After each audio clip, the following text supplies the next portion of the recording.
नमस्कार बच्चों, कैसे हैं आप सब? आशा करती हूँ आप सभी अच्छे होंगे, स्वस्थ होंगे, खुश होंगे और अपनी पढ़ाई भी अच्छे से कर रहे होंगे। तो जैसा कि आप सभी जानते हैं, मैं हूँ आपकी हिंदी की अध्यापिका और मैं स्वागत करती हूँ आप सभी का आईसीटी वर्चुअल क्लासरूम में। और आज हम यहाँ पर एकत्रित हुए हैं पढ़ने के लिए क्लास 9th की हिंदी।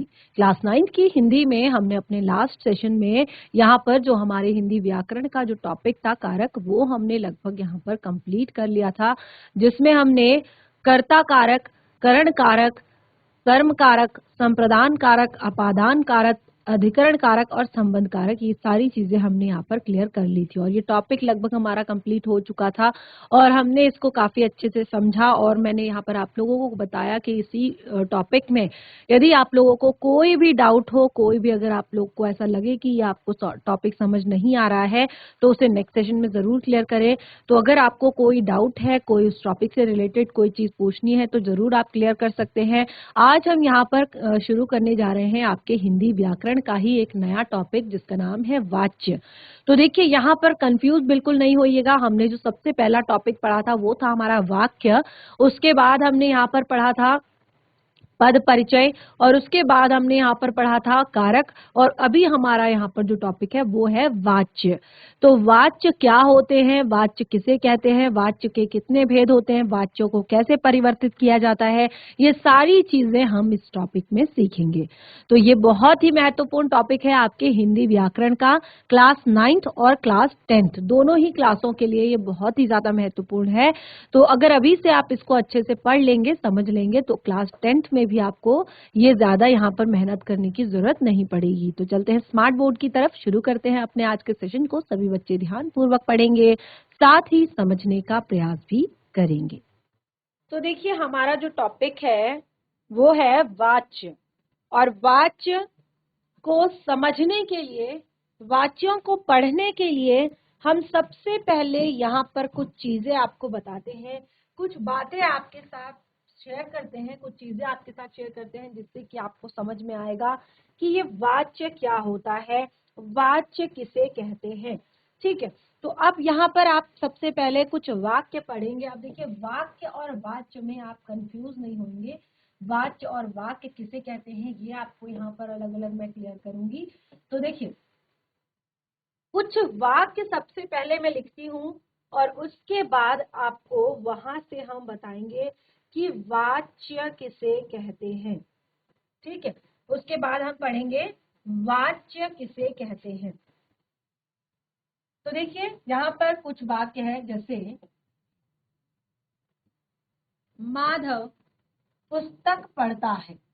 ठीक है, ध्यान पूर्वक समझिएगा, माधव पुस्तक पढ़ता है। ठीक है, एक हमने वाक्य लिखा, माधव पुस्तक पढ़ता है। दूसरा हम वाक्य लिखेंगे, माधव से पुस्तक, माधव से पुस्तक पढ़ी जाती है। माधव से पुस्तक पढ़ी जाती है। ध्यान पूर्वक सुनिएगा कि वाच्य किसे कहते हैं। ठीक है, तो सबसे पहले हमने क्या कहा कि माधव पुस्तक पढ़ता है और दूसरा हमने लिखा माधव से पुस्तक पढ़ी जाती है। ठीक है, और जैसे यहाँ पर अगला, माधव से पुस्तक पढ़ी जाती है, तो यहाँ पे आप क्या देख रहे हैं, जैसे अगर मैं लिखूं अनमोल पतंग उड़ाता है, या अनमोल से पतंग उड़ाई जाती है, या अनमोल पतंग उड़ा सकता है। ठीक है, तो इसी तरह से माधव पुस्तक पढ़ सकता है। ठीक है, तो यहाँ पे आप क्या देख रहे हैं कि जो आपका शब्द है पढ़ता है और आपका पढ़ी जाती है। ठीक है, ध्यान दीजिएगा, यहाँ पर ध्यान पूर्वक समझने का प्रयास कीजिएगा कि माधव से पुस्तक पढ़ी जाती है। ठीक है, यहाँ पर मैंने बताया कि माधव से पुस्तक पढ़ी जाती है। तो क्या दिख रहा है यहाँ पर कि जो क्रिया है वो यहाँ पर अलग अलग तरह से प्रयोग हुई है। पहला देखिए, माधव पुस्तक पढ़ता है, तो ये वाली जो क्रिया प्रयोग की गई है, ये की गई है किसके आधार पर? माधव के आधार पर। किसके आधार पर? माधव के आधार पर ये क्रिया प्रयोग की गई है, क्योंकि यहाँ पर क्या लिखा हुआ है? माधव पुस्तक पढ़ता है। ठीक है, यहाँ पर क्या लिखा हुआ है? माधव पुस्तक पढ़ता है। ठीक है, दूसरी क्रिया देखिए आप, दूसरी जो क्रिया है, माधव से पुस्तक पढ़ी जाती है। अब आप पहली क्रिया में देखेंगे कि जो यहाँ पर क्रिया लिखी गई है वो माधव के अनुसार लिखी गई है, यानी कि क्रिया क्या है? एक वचन है और साथ ही क्या है? पुल्लिंग है। क्या है? एक वचन है और पुल्लिंग है। लेकिन जो आपका दूसरा वाक्य है उसमें क्रिया क्या है? स्त्रीलिंग है और एक वचन है, लेकिन माधव तो पुल्लिंग है, फिर क्रिया स्त्रीलिंग कैसे हो गई? ठीक है, माधव तो पुल्लिंग है, फिर क्रिया स्त्रीलिंग कैसे हो गई? क्योंकि यहाँ पर क्रिया जो है किसके आधार पर है? कर्ता के आधार पर ना होकर कर्म के आधार पर है। ठीक है, तो यहाँ पर आप देखेंगे कि अलग अलग जो हम वाक्य बताएंगे, अलग अलग वाक्यों में क्रिया क्या होती है? क्रिया जिसके भी आधार पर होती है, यानी कि अगर क्रिया कर्ता के आधार पर है तो उसको हम उसी आधार पर समझते हैं, अगर क्रिया कर्म के आधार पर है तो उसको हम उसी के आधार पर समझते हैं, और फिर अगर क्रिया भाव के आधार पर है तो उसको हम उसी आधार पर समझते हैं। ठीक है, तो इस तरह से हमने यहाँ पर क्रिया जो एक आपका वाच्य किसे कहते हैं वो हम यहाँ पर समझेंगे। तो एक परिभाषा जो हमारी बनती है वो कुछ इस तरह से बनेगी। देखिए, परिभाषा बनेगी कि वाच्य का अर्थ है बोलने का विषय। इसको नोट कीजिए कि वाच्य का अर्थ होता है बोलने का विषय। आखिर हम हमारे बोलने का टॉपिक क्या है? आखिर हम किस विषय पर बात कर रहे हैं? तो क्रिया के जिस रूप से हमें यह ज्ञात हो, हमें ये पता चले कि क्रिया का जो मुख्य विषय कर्ता है या कर्म है या भाव है, उसे वाच्य कहते हैं। यानी कि क्रिया का जब बोलने का विषय कर्ता होगा, ठीक है, यानी कि क्रिया जब कर्ता के आधार पर होगी, क्रिया जब कर्ता के आधार पर होगी, यानी कि कर्म करने वाले व्यक्ति के आधार पर होगी, तो उसको हम कहेंगे कृतवाच्य। ठीक है, उसको हम क्या कहेंगे? कृतवाच्य। अब देखिए, जैसे मैंने कहा, मोहन मोहन पुस्तक पढ़ता है। जैसे मैंने कहा, मोहन पुस्तक पढ़ता है। ठीक है, तो यहाँ पर जो आपका क्रिया है, क्रिया क्या है यहाँ पर? सबसे पहले तो ये बताएंगे कि क्रिया क्या है यहाँ पर। कौन बताएगा इसमें क्रिया क्या है? फटाफट हैंड रेज कीजिए, कौन बताएगा इसमें क्रिया क्या है? मैम पढ़ता पढ़ता है। आपकी क्रिया है पढ़ता है। यहाँ पर जो क्रिया क्या है वो किसके आधार पर है? पढ़ता है। देखिए, पढ़ता है शब्द पुल्लिंग शब्द है, तो ये क्रिया यहाँ पर डायरेक्ट देखिए, मोहन पुस्तक पढ़ता है, तो मोहन के आधार पर यहाँ पर क्रिया लिखी गई है। पढ़ता है शब्द जो है वो मोहन के आधार पर, यानी कि क्रिया कर्ता के आधार पर है। ठीक है, तो यहाँ पर यही हमें परिभाषा में बताया गया है कि क्रिया किसके आधार पर है, क्रिया का मुख्य विषय क्या है। ठीक है, तो जहां पर जैसे हमने कहा मोहन पुस्तक पढ़ता है, तो इसमें क्रिया का जो मुख्य विषय है वो करता है, काम करने वाला व्यक्ति है। ठीक है, अगला है, हमने कहा मोहन से पुस्तक पढ़ी जाती है। मोहन से पुस्तक पढ़ी जाती है, तो अब हमने यहाँ पर मोहन से पुस्तक पढ़ी जाती है, हमने यहाँ पर कर्म को प्रधान बता दिया, यानी कि कर्म क्या है? पुस्तक है। किसको पढ़ रहा है? वो पुस्तक को पढ़ रहा है, तो हमने कहा मोहन से पुस्तक पढ़ी जाती है। ठीक है, मोहन से पुस्तक पढ़ी जाती है। अब देखिए, पुस्तक शब्द को हमने यहाँ पर ले लिया। जो पुस्तक शब्द है वो हमारा स्त्रीलिंग शब्द है। अब हमारी क्रिया का जो फल है वो कर्ता पर ना पढ़कर सीधे कर्म पर पड़ रहा है, और कर्म हमारा जो है स्त्रीलिंग शब्द है। तो हमने कहा मोहन से पुस्तक पढ़ी जाती है, पढ़ी जाती है यानी कि स्त्रीलिंग शब्द है पुस्तक, तो क्रिया भी आपका उसी के आधार पर लिखी गई है, ठीक है, पढ़ी जाती है। तो इस तरह से यहाँ पर क्रिया का मुख्य विषय क्या है, कर्ता ना होकर के कर्म है, ठीक है। मोहन क्या है, कर्ता है, और पुस्तक क्या है आपका, कर्म है।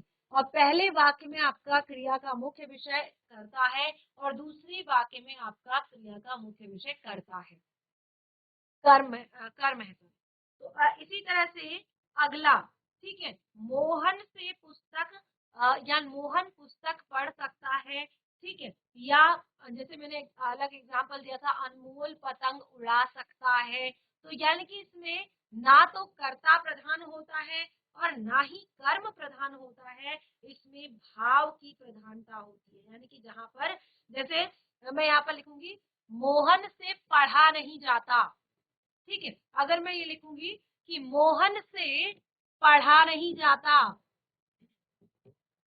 मोहन से पढ़ा नहीं जाता, और यहाँ पर आप देखेंगे जो आपकी भाववाचक क्रिया होती है, भाववाच्य जो होते हैं, जो भाववाच्य होते हैं उनमें क्या होता है, ज्यादातर जो वाक्य होते हैं वो निषेधार्थक होते हैं, निषेध प्रकट करने वाले होते हैं।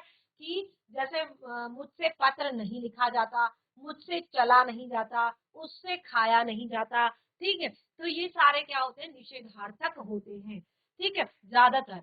तो यहाँ पर हम यही पढ़ रहे हैं कि वाच्य का अर्थ, अब आपको समझ आ गया है कि वाच्य का अर्थ होता है बोलने का विषय।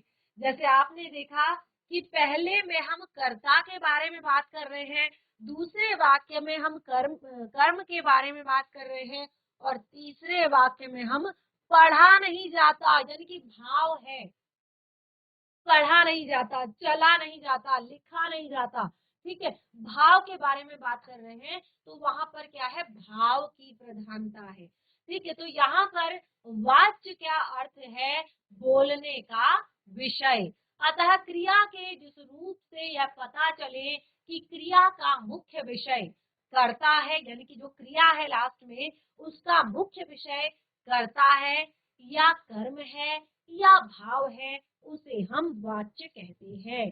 तो इससे आपको पता चलेगा, आप एक साधारण शब्दों में भी इसकी परिभाषा दे सकते हैं कि क्रिया के जिस रूप से पता चलता है कि क्रिया कर्ता, कर्म या भाव के अनुसार प्रयुक्त हुई है, ठीक है, कि वाक्य में क्रिया किसके अनुसार प्रयुक्त हुई है, अगर कर्ता के अनुसार प्रयुक्त हुई है तो, और अगर कर्म के अनुसार प्रयुक्त हुई है तो, और अधिक भाव के अनुसार प्रयुक्त हुई है तो आप देखेंगे मैंने यहाँ पर आपको तीन अलग अलग चीजें बताई। तो सीधे सीधे हमने यहाँ पर लिख दिया कि वाच्य के भेद, तो वाच्य के तीन भेद होते हैं जो यहाँ पर क्लियर किए गए हैं।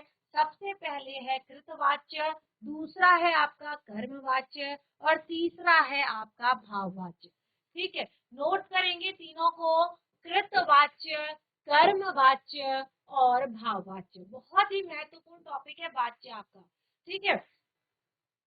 तो यहाँ पर क्योंकि अब देखिए क्रिया के जितने भी लिंग वचन होंगे वो या तो कर्ता के अनुसार होंगे, या फिर कर्म के अनुसार होंगे, और या फिर भाव के अनुसार होंगे, ठीक है। जैसे आप हमने यहाँ पर लिखा कि मोहन पुस्तक पढ़ता है, तो यहाँ पर जो क्रिया का लिंग है वो किसके आधार पर है, मोहन, मोहन यानी कि पुल्लिंग शब्द है तो मोहन के हिसाब से है। यदि यहाँ पर गीता होता, सीता होता कि सीता पुस्तक पढ़ती है, तो क्रिया का लिंग जो है कर्ता के आधार पर होगा। तो इसी तरह से क्रिया के जो लिंग है, वचन है, या तो कर्ता के आधार पर होंगे, अथवा कर्म के आधार पर होंगे, और अथवा भाव के आधार पर होंगे। और इसी तीन आधार पर हम कह सकते हैं कि वाच्य के तीन भेद होते हैं, वाच्य के तीन भेद होते हैं, कृतवाच्य, कर्मवाच्य और भाववाच्य। कृतवाच्य, कर्मवाच्य और भाववाच्य। अब देखिए इतनी सारी चीजें पढ़ने के बाद बहुत ही आसान हो जाएगा हमें इन तीनों को समझने के लिए देखिए सबसे पहले मैंने क्या कहा था कि हम यहाँ पर वाच्य की परिभाषा यानी कि वाच्य किसे कहते हैं ये जानेंगे, वाच्य की परिभाषा जानेंगे, वाच्यों के भेदों को पढ़ेंगे और फिर वाच्य परिवर्तन संबंधित महत्वपूर्ण टॉपिक हम यहाँ पर पढ़ेंगे। ठीक है, तो देखिए सबसे पहले जब मैंने आपको यहाँ पर क्लियर कर ही दिया है कि क्रिया जहां पर कर्ता के अनुसार होगी और कहीं पर कर्म के अनुसार होगी और कहीं पर वाक्य में प्रयुक्त भाव के अनुसार होगी, तो उसी आधार पर वाच्य के भी 3 भेद बताए गए हैं। कौन कौन से भेद हैं? कृतवाच्य, कर्मवाच्य और भाववाच्य। तो चलिए सबसे पहले हम यहाँ पर शुरू करते हैं कृतवाच्य। कृतवाच्य किसे कहते हैं वो हम सबसे पहले यहाँ पर पढ़ेंगे। ठीक है, और बहुत सारे यहाँ पर एग्जाम्पल हम लेंगे, बहुत सारे उदाहरण हम लेंगे कृतवाच्यों के। बहुत ही सरल तरीके से मैंने यहाँ पर आप लोगों को बताने की कोशिश की है वाच्यों के विषय में। तो देखिए अगर मैं यहाँ पर देखिए क्रिया का रूप, तो क्रिया के रूप में आ जाता है क्रिया का लिंग, क्रिया का वचन। ठीक है, क्रिया के रूप में आ जाता है उसका लिंग और उसका वचन। ठीक है, तो जब क्रिया का रूप या आप कह सकते हैं क्रिया के लिंग वचन या तो कर्ता के अनुसार होते हैं, कर्ता के अनुसार होते हैं, तब क्या है कि वह कृतवाच्य है। ठीक है, जब हमने कहा कि क्रिया के लिंग वचन या क्रिया का रूप लिख सकते हैं और ब्रैकेट में लिख सकते हैं लिंग और वचन। ठीक है, रूप के बाद इस तरह से ब्रैकेट में लिखेंगे लिंग और वचन। अगर स्त्रीलिंग शब्द के लिए प्रयोग किया गया है तो स्त्रीलिंग शब्द का होगा, और जो यदि एक वचन के लिए किया गया है तो एक वचन होगा, यदि बहुवचन के लिए किया गया है तो बहुवचन होगा। ठीक है, तो जब क्रिया का रूप अर्थात लिंग वचन कर्ता के अनुसार होते हैं तब उसे कृतवाच्य कहते हैं, तब उसे कृतवाच्य कहते हैं, क्योंकि वो क्या है कर्ता के अनुसार। और कर्ता क्या होता है? काम करने वाला व्यक्ति। काम करने वाले व्यक्ति को कर्ता कहते हैं। ठीक है, काम करने वाले व्यक्ति को क्या कहते हैं? कर्ता, यानी कि जो काम कर रहा है। जैसे मैंने कहा मोहन पुस्तक पढ़ता है। ठीक है, तो जब क्रिया के लिंग रूप वचन सब कर्ता के अनुसार होते हैं तो उसे कृतवाच्य कहते हैं। तो यहाँ पर बहुत ही आसान सा एक एग्जाम्पल, बहुत ही सरल सा एक उदाहरण दिया है, मुन्ना सोता है। ठीक है, रामू पुस्तक पढ़ता है।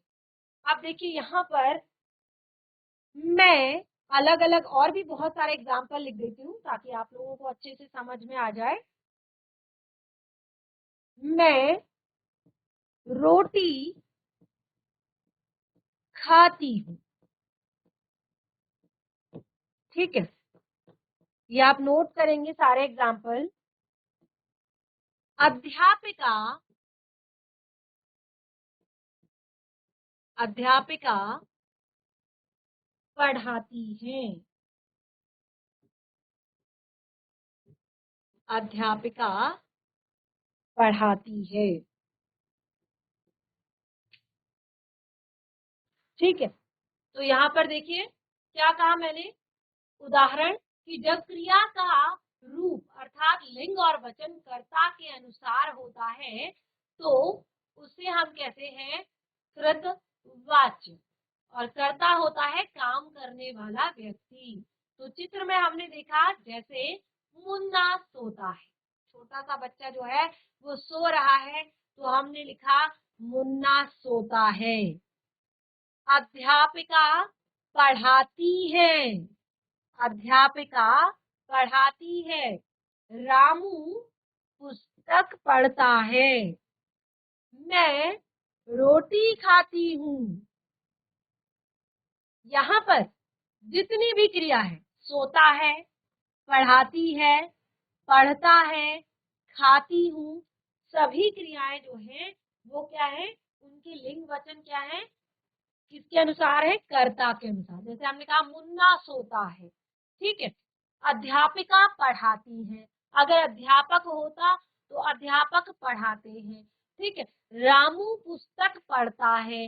अगर यहाँ पे रामू की जगह अगर यहाँ पे मीरा होता तो मीरा पुस्तक पढ़ती है आता। ठीक है, मैं रोटी खाती हूँ। ठीक है, यहाँ पर ये आपके जितने भी शब्द हैं, उदाहरण हैं, ये सब कृतवाच्य के उदाहरण हैं। ये क्या है? कृतवाच्य के उदाहरण है। ठीक है, समझ आया आप सभी को? कृतवाच्य समझ आया? हैंड रेज करेंगे, हाथ खड़ा करके बताएंगे समझ आया सभी को? मैम आ रहा है समझ में। यस, नोट कर रहे हैं आप सभी? नोट डाउन कर रहे हैं? Yes ma'am, yes ma'am. Good. कहीं पे भी कोई डाउट होता है तो जरूर क्लियर करें, जरूर पूछ लें। और सबसे मेन बात तो है कि नोट डाउन जरूर करें, तभी आप घर पर जाकर रिवाइज कर सकते हैं और नेक्स्ट सेशन में कुछ भी अगर आपको समझ ना आया हो तो आप पूछ सकते हैं। चलिए बैठ जाइए बच्चा। आप हैंड रेज करके भी बता सकते हैं कभी कभी कि समझ आ रहा है या नहीं समझ आ रहा है। ठीक है, तो जब क्रिया का रूप कर्ता के अनुसार होता है तो उसे कृतवाच्य कहते हैं। तो यहाँ पर जितनी भी क्रियाएं हैं वो सब कर्ता के अनुसार लिखी गई है, उनका लिंग उनका वचन कर्ता के अनुसार है। जैसे स्त्रीलिंग शब्द है अध्यापिका, तो उसके लिए स्त्रीलिंग क्रिया जो है वो स्त्रीलिंग प्रयोग हुई है। और इसी तरह से रामू जो है पुल्लिंग शब्द है, तो उसके लिए पुल्लिंग शब्द प्रयोग किया गया है क्रिया का। ठीक है, तो इस तरह से यहाँ पर हमने क्रिया का जो रूप है उसके अनुसार यहाँ पर कृतवाच्य क्लियर कर दिया कि जहाँ पर लिंग और वचन कर्ता के अनुसार होते हैं उन्हें कृतवाच्य कहते हैं। ठीक है, चलिए आगे बढ़ते हैं। दूसरा टॉपिक है हमारा कर्मवाच्य। आप देखिए, क्योंकि बिल्कुल उसी की तरह सेम आपने लिखना है। यहाँ पर क्या है, जब क्रिया का, ठीक है, जब क्रिया के लिंग और वचन, जब क्रिया के लिंग और वचन कर्ता के अनुसार ना होकर, ठीक है, अभी यहाँ पर कर्ता के अनुसार ना होकर कर्म के अनुसार होते हैं, तब उसे कर्मवाच्य कहते हैं। ठीक है, तब उसे कर्मवाच्य कहते हैं। यानी कि यहाँ पर जो क्रिया के का रूप, यानी कि क्रिया के लिंग और क्रिया का वचन है वो क्या है, कर्ता के अनुसार नहीं है। जैसे हमने कहा किसान से हल चलाया जाता है, किसान से हल चलाया जाता है, तो किसान क्या है, यहाँ पर कर्ता है। किसान क्या है, करता है, यानी कि काम करने वाला व्यक्ति है। और उसका कर्म क्या है, हल चलाना। ठीक है, कर्म क्या है, हल चलाना। तो यहाँ पर हमने कहा किसान से हल चलाया जाता है। ठीक है, तो जैसे आप देख सकते हैं किसान से हल चलाया जाता है, ये हमारा कर्मवाच्य है। तो यहाँ पर आपका जो क्रिया है वो कर्ता के अनुसार ना होकर कर्म के अनुसार है। तो हल जो है वो आपका पुल्लिंग शब्द है और उसी के अनुसार क्रिया लिखी गई है, चलाया जाता है। इस तरह से दूसरा उदाहरण आप देख सकते हैं, बच्चों से।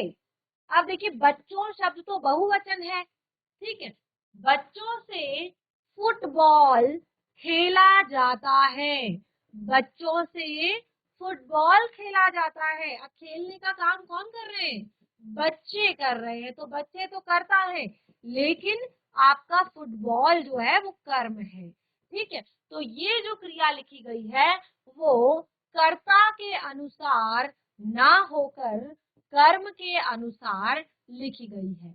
बच्चों से फुटबॉल से खेला जाता है। ठीक है, बच्चों से फुटबॉल से खेला जाता है। ठीक, अभी यहाँ पर एक और एग्जांपल देती हूँ मैं, उदाहरण एक और। नेहा से दूध, नेहा से दूध पिया जाता है। अब आप यहाँ पर देखेंगे नेहा से दूध पिया जाता है, तो नेहा तो क्या है, करता है। नेहा क्या है, करता है, और कैसा शब्द है, स्त्रीलिंग शब्द है। ठीक है, लेकिन आप क्रिया को देखेंगे, क्रिया कैसी है, पुल्लिंग है।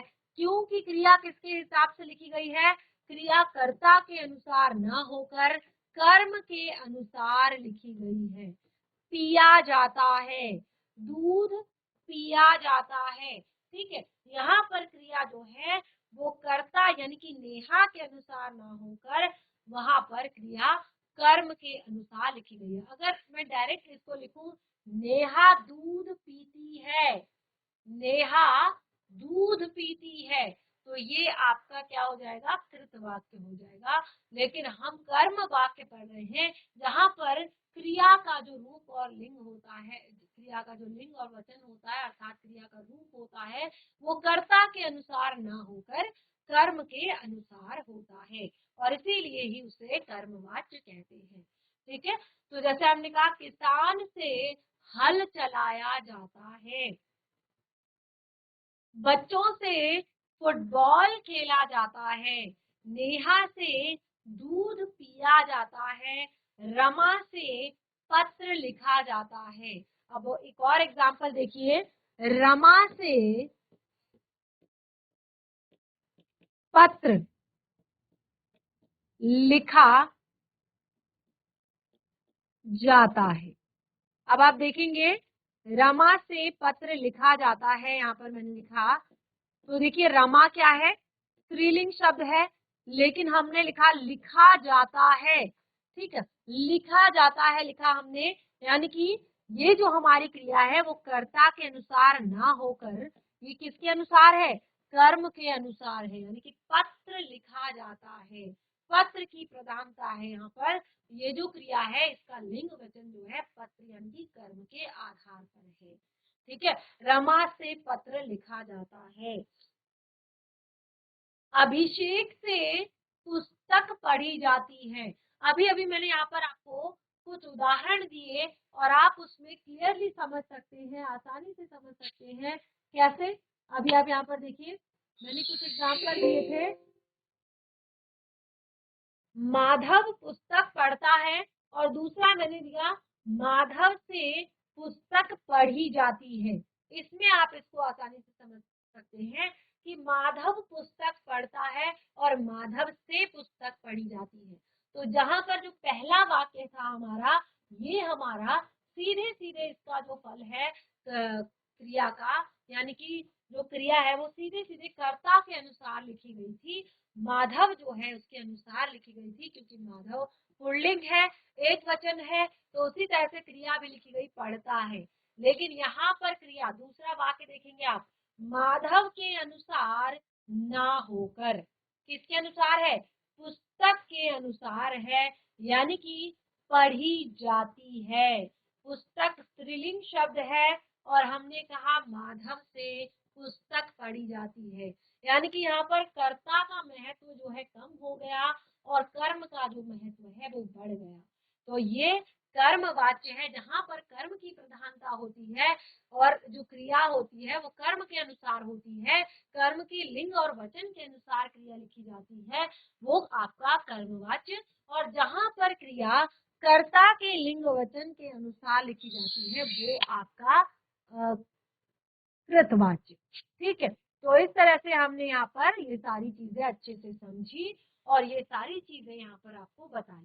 उसके बाद हमारा आता है नेक्स्ट, अगला तीसरा क्या बताया था मैंने भेद, यहाँ पर कौन बताएगा, फटाफट हैंड रेज कीजिए। तीसरा भेद क्या बताया था मैंने यहाँ पर, मैम भाववाच्य। वेरी गुड, बैठ जाइए। तीसरा भेद भाववाच्य। अब देखिए यहाँ पर क्या होता है, ठीक है, तीसरा भेद है हमारा भाववाच्य।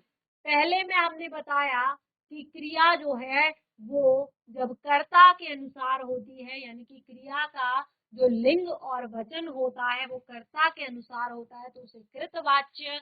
जहां पर क्रिया का लिंग और वचन कर्म के अनुसार होता है तो उसे कर्मवाच्य। और अब यहाँ पर क्रिया का जो रूप है, रूप यानी कि लिंग और वचन, क्रिया का जो रूप है वो ना तो आपके कर्ता के अनुसार होता है और ना ही आपके कर्म के अनुसार होता है।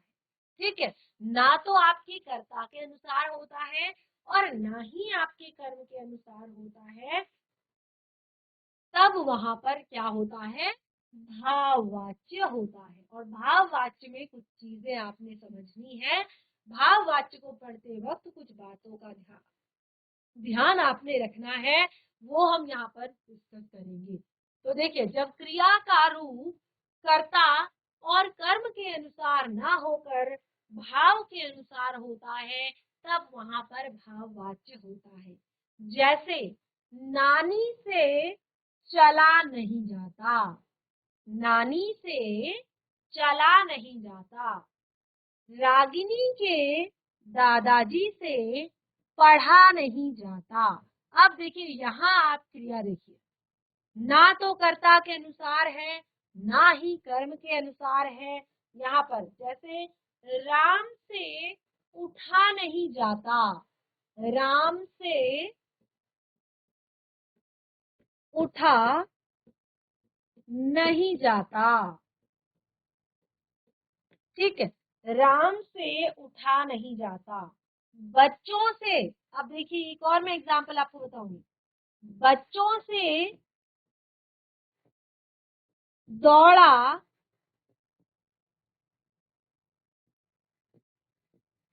नहीं जाता। और आप क्या देख रहे हैं यहाँ पर, कुछ चीज ऐसी कि जो बिल्कुल भिन्न हो, जो बिल्कुल अलग हो बाकी दो वाच्यों से। क्या कुछ यहाँ पर दिख रहा है आपको जो बाकी दो वाच्यों से अलग है? ये मैंने शुरुआत में भी बताया था। क्या कुछ यहाँ पर आपको दिख रहा है जो बाकी दो वाच्यों से अलग है? देखिए, वो चीज है कि आप यहाँ पर देख रहे हैं प्रायः जितने भी वाक्य हैं, नानी से चला नहीं जाता, राम से उठा नहीं जाता, रागिनी के दादाजी से पढ़ा नहीं जाता, बच्चों से दौड़ा नहीं जाता। प्रायः ज्यादातर वाक्य निषेधार्थक होते हैं, निषेध प्रकट करने वाले होते हैं, नहीं के रूप में होते हैं, असमर्थता जताने वाले होते हैं, भाव प्रकट करने वाले होते हैं। तो देखिए, यहाँ पर क्रिया का रूप कर्ता और कर्म के अनुसार न होकर भाव के अनुसार होता है, वहां पर भाववाच्य होता है। ठीक है, तो फिलहाल आप इतनी चीजें नोट कीजिए, आगे इसको फिर कंटिन्यू करेंगे। तो बच्चों, आज हमने यहाँ पर अपने हिंदी व्याकरण का एक बहुत ही महत्वपूर्ण टॉपिक जो है वाच्य स्टार्ट किया है। और आप देख रहे हैं कि इसमें हमने वाच्य किसे कहते हैं, वाच्य की परिभाषा और वाच्य के कितने भेद होते हैं, ये हमने डिस्कस कर लिया है। और अभी ये टॉपिक यहीं पर समाप्त नहीं होता, अभी इसमें काफी सारी ऐसी चीजें हैं, ऐसी बातें हैं जो आपने ध्यान रखनी है, याद रखनी है, जिनको हम डिस्कस करेंगे अपने नेक्स्ट सेशन में। तो आज जो कुछ भी पढ़ा है, देखिए केवल आज हमने मोटे मोटे तौर पर यहाँ पर वाच्य को पढ़ा है और उसकी परिभाषा को पढ़ा है, साथ ही उसके भेदों को पढ़ा है। जो बाकी की इसकी डिटेल में जानकारी है और साथ ही वाच्य परिवर्तन संबंधित जो महत्वपूर्ण टॉपिक है, उसे हम डिस्कस करेंगे अपने नेक्स्ट सेशन में। तब तक के लिए धन्यवाद। आपका दिन शुभ हो।